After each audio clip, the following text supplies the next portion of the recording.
बिस्मिल्लाहिर्रहमानिर्रहीम। Commercial bank deposits और slash accounts. तो हम इधर commercial bank deposit are of following types. Commercial जो बैंक्स हैं हमारे पास उनकी डिपॉजिट के फॉलोइंग टाइप्स है: current deposit accounts, PLS saving accounts, PLS term deposit account, foreign currency account. PLS क्या है? प्रॉफिट एंड लॉस शेयरिंग कहलाता है। सही है, profit and loss sharing saving account. सही है। करंट डिपॉजिट अकाउंट क्या होता है? इन current accounts the customer can deposit their surplus money in the bank on the basis of no profit no loss. The bank does not deduct zakat or wealth tax or on the money deposited in current account. Current account में वो आपसे ना ज़कात काट सकता है ना wealth tax काट सकता है। सही है। आ जाए आगे। PLS saving account. The customer can also open their account on profit or loss sharing basis. Say the profit rate is not fixed for the money deposited in PLS saving account. The bank are authorized to deduct zakat on the amount deposited in PLS saving. तो bank क्या होता है? Bank के पास bank authorise to deduct, bank authority होती है कि वो आपकी ज़कात की अमाउंट इससे कट कर सके PLS saving account. PLS term deposit accounts. In PLS term deposit account, the customer can deposit their money for a fixed period like 6 months, 1 year, 2 year and so on, जो भी हो।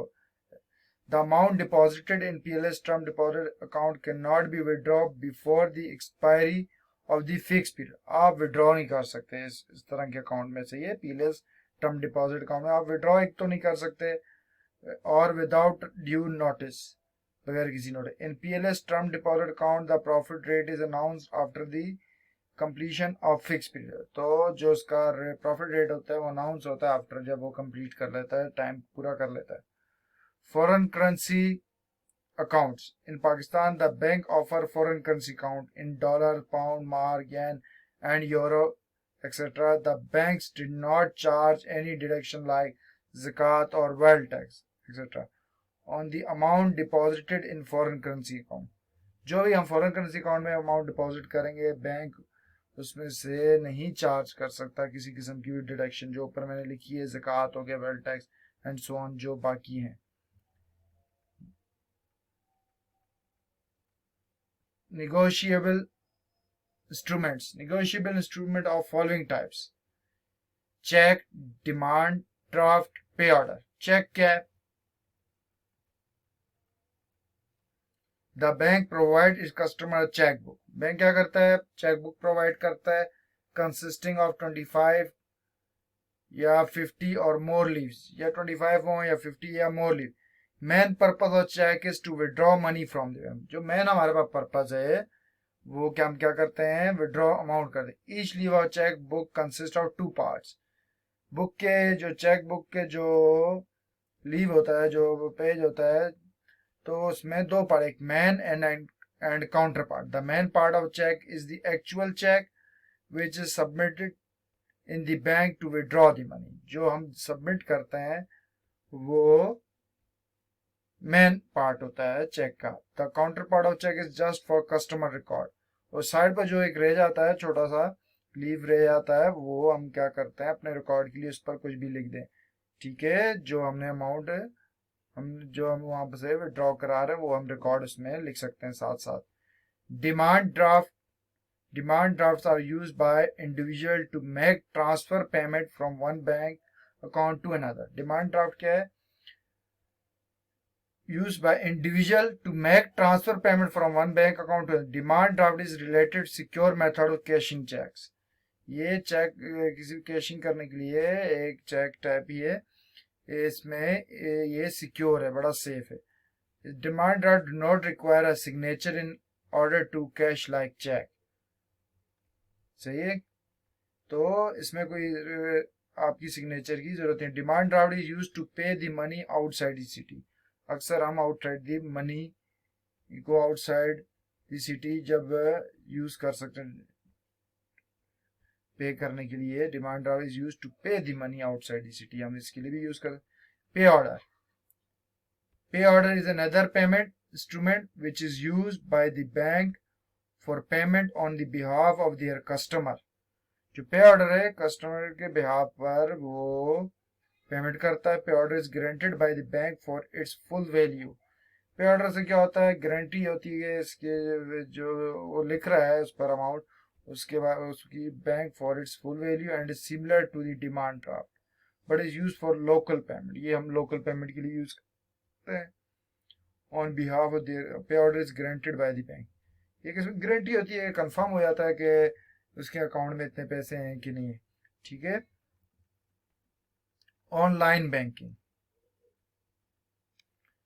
It is used to perform transaction over the internet through a bank or credit union, etc. Customer can use this facility of banking outside the bank hours and from anywhere where internet access is available. Online banking usually offer the following feature. जो online banking है वो आपको following feature देता है, offer करता है. Fund transfer, bank statement, utility bill payment, investment, loan and repayment. तो इसमें आप आ जाए ऑटो टेलर मशीन जिसको हम एटीएम कहते हैं. It is computerised telecommunication device. It facilitates customer of a bank to make transaction anytime. Using ATM, customer can access their bank accounts for cash withdrawal and to check their account balance. Easily वो इससे check कर लेता है इसको use करते हुए. Through many ATM, one can also deposit cash or check, transfer money, pay bills, purchases goods and services. And मजीद services होती हैं इसके साथ. आप कैश और चेक ट्रांसफर मनी कर सकते हैं, बिल पे कर सकते हैं, परचेजिंग कर सकते हैं. फिर इसमें आ जाए एटीएम कार्ड. एटीएम कार्ड क्या होता है? To make transaction through ATM a card is required known as ATM card. It is made of plastic with a magnetic strip. इसमें एक magnet that contain a unique card number and some information related to security and expiry date. Security provided by the customer entering a personal identification number commonly known as PIN. वो customer को ही दिया जाता है, वो उसका अपना pin उसमें डाल देता है. सही है. मतलब पिन मतलब कोड जो भी है, नॉन एज कोड जो होता है. Customer entering a personal identification number, वो कोड होता है जिसके थ्रू वो, अब उसकी मर्जी है, वो उस कोड को डालता है और फिर उसके बाद वो एक्टिव हो जाता है एटीएम कार्ड. और आप सबको आइडिया होगा, फिर हम उससे कैश विड्रॉ या बिल पेमेंट जो भी करना चाहें. Credit card. A credit card is small plastic card with magnetic strip. इसमें भी मैग्नेटिक स्ट्रिप होती है. It is issue by a bank to its customer giving him an option to borrow funds usually at point of sale. Boring limits of credit card are preset according to the individual. हर किसी के अपने हिसाब से उसके जो credit की boring जो लिमिट है ऑफ क्रेडिट कार्ड सेट की होती है हर कस्टमर इंडिविजुअल के हिसाब से. Debit card. A debit card is also a small plastic card with magnetic strip. It is issued by a bank which allow bank client access to their account to pay for goods and services. Debit card के through आप अपने account पर access करते हुए पे कर सकते हैं गुड्स एंड अदर सर्विसेज जो भी आप यूज कर रहे हैं, यहाँ से पेमेंट कर सकते हैं. एन एटीएम कार्ड ऑल्सो भी use as a debit card. आजकल जो है ATM card as a debit card भी आप यूज कर सकते हैं. Exercise 4.2. Exercise 4.2. A man opens PLS saving account in a bank by depositing rupees 1 lakh. The bank announced 6.5% profit for first 6 months and 7% for the next 6 months. What is the balance in the account after 1 year? तो उसने आपको दो first 6 month का profit rate एक दिया और एक and 7% और नेक्स्ट 6 मंथ. पहले 6 महीने का उसने एक 6.5% प्रॉफिट दिया है और नेक्स्ट 6 मंथ का 7%. तो उसने पूछा कि टोटल अमाउंट कितनी हो जाएगी. अगर उसने डिपॉजिटिंग 1 लाख किए थे, deposited amount rupees 1 lakh, profit for first 6 month. तो 6.5% है तो 6.5% का निशान हटाएंगे, नीचे 100 आ जाएगा, मल्टीप्लाई बाय डिपॉजिटेड अमाउंट, तो वो बनता है 6,500 रुपीज. ठीक है. आफ्टर 6 मंथ अमाउंट, 6 मंथ गुजरने अमाउंट कितनी हो जाएगी, जो आपने डिपॉजिट किया उसमें ऐड कर दें 6,500। तो अब ये आपकी अमाउंट आ गई 1,06,500। प्रॉफिट फॉर नेक्स्ट 6 मंथ, तो प्रॉफिट आपको कितने दिए नेक्स्ट 6 मंथ का, आपने क्या करना है 7% दिया था क्वेश्चन में, देखें 7 से अब जो अमाउंट है आफ्टर 6 मंथ जो अमाउंट है उस पर अप्लाई होगा 7%, ठीक है। तो 7% को जब 7% mean 7 divide by 100 multiply by after 6 month amount से उसे मल्टीप्लाई कर दें, वो बनते हैं ₹7,455। तो अब आफ्टर 1 ईयर उसके डिपॉजिट अमाउंट, टोटल अमाउंट कितनी हो जाएगी, तो आफ्टर 6 मंथ जो अमाउंट थी 1,06,500 में ये 7% जो प्रॉफिट उसने देना था उससे ऐड कर दें, सही है। तो ऐड करेंगे आपको 1,13,955, ये टोटल बैलेंस बन जाएगा आफ्टर दी 1 ईयर, ठीक है।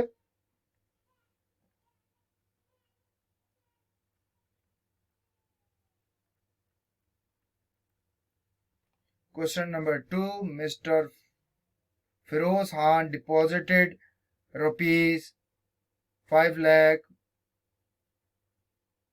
in PLS term deposit account for 2 year। 2 year के लिए वो 5 लाख को डिपॉजिट करता है। अकाउंट कौन सा जहन में रखना है, PLS से प्रॉफिट एंड लॉस शेयरिंग से ये। If rate of profit announce by the bank is 10% yearly bank ने जो प्रॉफिट अनाउंस किया है वो 10% है। Find the amount receive by him after deduction of bank ज़कात डिडक्ट करने के बाद उसे कितनी अमाउंट वो रिसीव करना, हमें वो अमाउंट निकालनी। तो डिपॉजिटेड अमाउंट क्या है, ₹5 lakh. Profit for first year, पहले साल में उसने प्रॉफिट जो है 10% है, हमने 10% मीन्स 10 डिवाइड % का निशान हटाएंगे तो नीचे 100 आ जाएगा, 10 divide by 100 multiply by 5 lakh, तो ये आपका बन जाएगा 50,000। पहले साल में जो उसे प्रॉफिट दिया बैंक ने इस अमाउंट पर, ये डिपॉजिट अमाउंट वो 5 लाख। तो आफ्टर 1 ईयर अमाउंट कितनी हो जाएगी, उसमें 5 लाख में 50,000 ऐड कर दें तो 5,50,000 अमाउंट बन जाएगी, ठीक है। अब उसके बाद बैंक ज़कात उसे पे करनी होगी 1 ईयर, सही है। ज़कात पेड कितना है आपका 2.5% होता है ऑफ दी, आपके पास जो वेल्थ है, जो भी आपके पास अमाउंट है, ठीक है। तो आपका अमाउंट क्या थी इस टाइम पर आफ्टर 1 ईयर 5,50,000 था। अब इस अमाउंट को आपने देखना है, ठीक है। तो 2.5% का निशान हटाते हैं तो नीचे 100 आ जाता है, इस अमाउंट पर अप्लाई करेंगे तो ज़कात बन जाएगी 13,750 रुपीज, ठीक है। अब ज़कात को इस अमाउंट में से, जो अमाउंट आफ्टर 1 ईयर थी, इसमें से आपने माइनस कर देना है, ठीक है। रिमेनिंग अमाउंट क्या बन जाएगी, 5,50,000 में से ज़कात को माइनस कर दें, ज़कात क्या है 13,750, तो आपका रिमेनिंग अमाउंट क्या बचेगी 5,36,250, ये आपकी रिमेनिंग अमाउंट आ गई।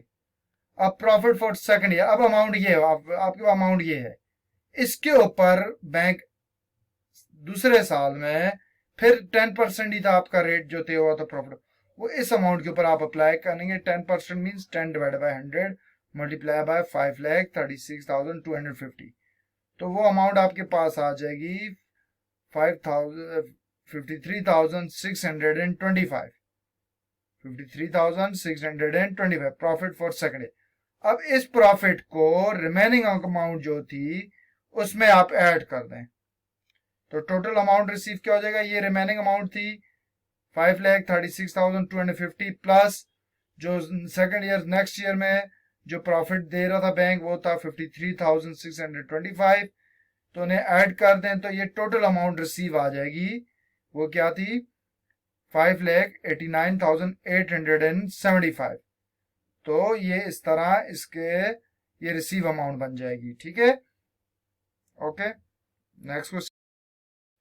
नेक्स्ट क्वेश्चन की तरफ मूव करते हैं। Question number 3, Kram has received 65,000 in his account. He withdraw an amount of rupees 16,500 by using demand draft. The bank deducts service charges at the rate of 2% on the deduction. Find the service charges and balance in the account.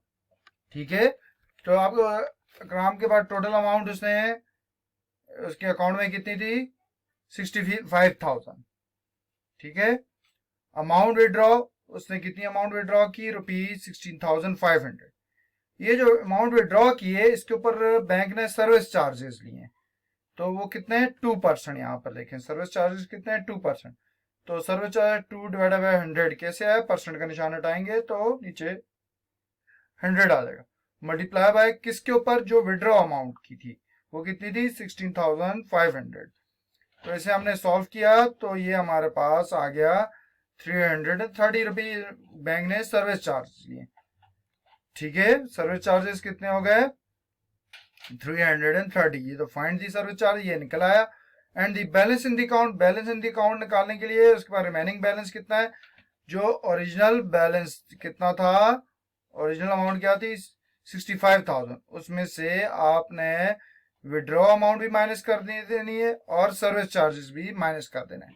ठीक है, ये मैंने लिख दिया, total amount minus withdraw की amount withdraw minus service charges, तो ये हो जाएगा 48,170 रुपीज उसके अकाउंट में लेफ्ट रह जाएंगे, बैलेंस रहेगा। ठीक है, आए नेक्स्ट क्वेश्चन की तरफ।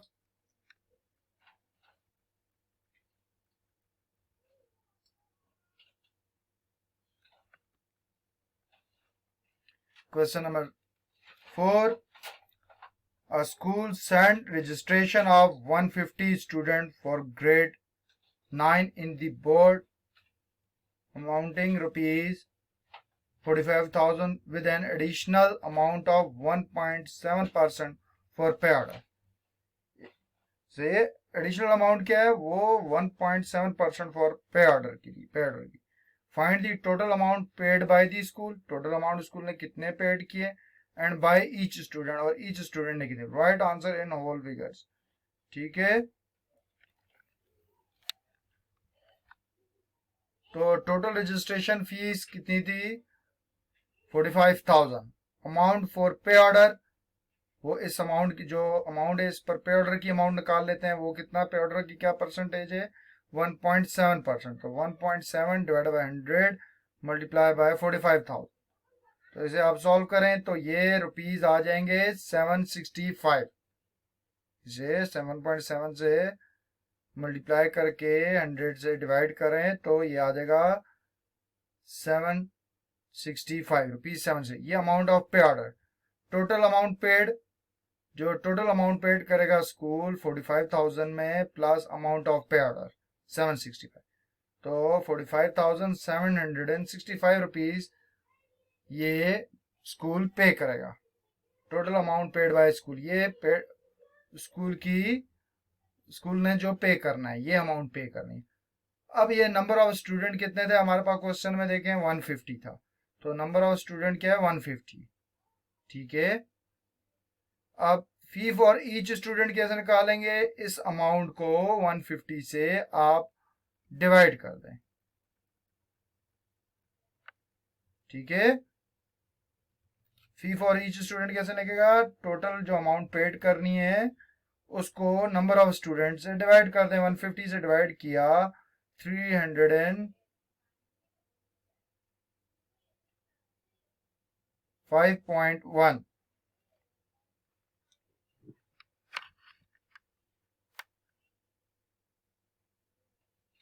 305.1, तो इसे आपने होल नंबर में लिखना है तो 305, तो ईच स्टूडेंट जो पे करेगा वो 305 रुपीज पे करेगा।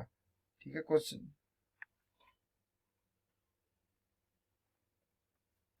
Question number 5,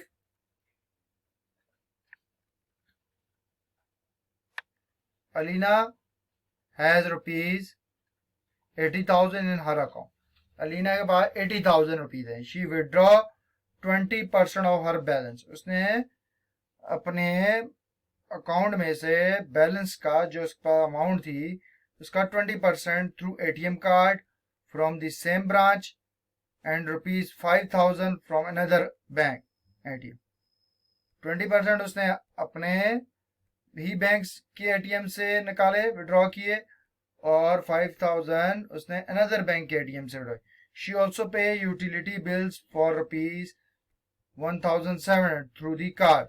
find the remaining amount in the account. तो हमें बताना है कि रिमेनिंग अमाउंट उसके अकाउंट में कितनी रह गई है। और अदर बैंक से अगर वो विड्रॉ करती है उसके एटीएम से तो वो 20 रुपीज चार्ज कर रहे हैं। अकॉर्डिंग टू बुक जो लिखा है वो 20 रुपीज। तो टोटल अमाउंट क्या है, equal to ₹80,000। Amount withdraw from same branch, अपने ही ब्रांच, अपने ही बैंक से कि ब्रांच से किसी भी एटीएम से उसने पैसे विड्रॉ किए, तो वो उसके 20% थे, तो 20% का निशान हटाएंगे, 100 मल्टीप्लाई बाय 80,000। तो इसे सॉल्व किया तो उसने 16,000 अपने ही बैंक से निकाले थे, और अदर बैंक से उसने विड्रॉ किए थे 5,000, और सर्विस चार्जेस जो थे ट्रांजैक्शन के वो 20 रुपीज थे। उसे 5,000 प्लस 20 रुपीज उसके अकाउंट से मजीद उसने निकाले, से 5,000 निकाल लिए, 20 रुपीज चार्जेस जो उसके अकाउंट बैलेंस में से डिडक्ट कर दिए अदर बैंक ने। ठीक है, और यूटिलिटी बिल कितना था, 1700।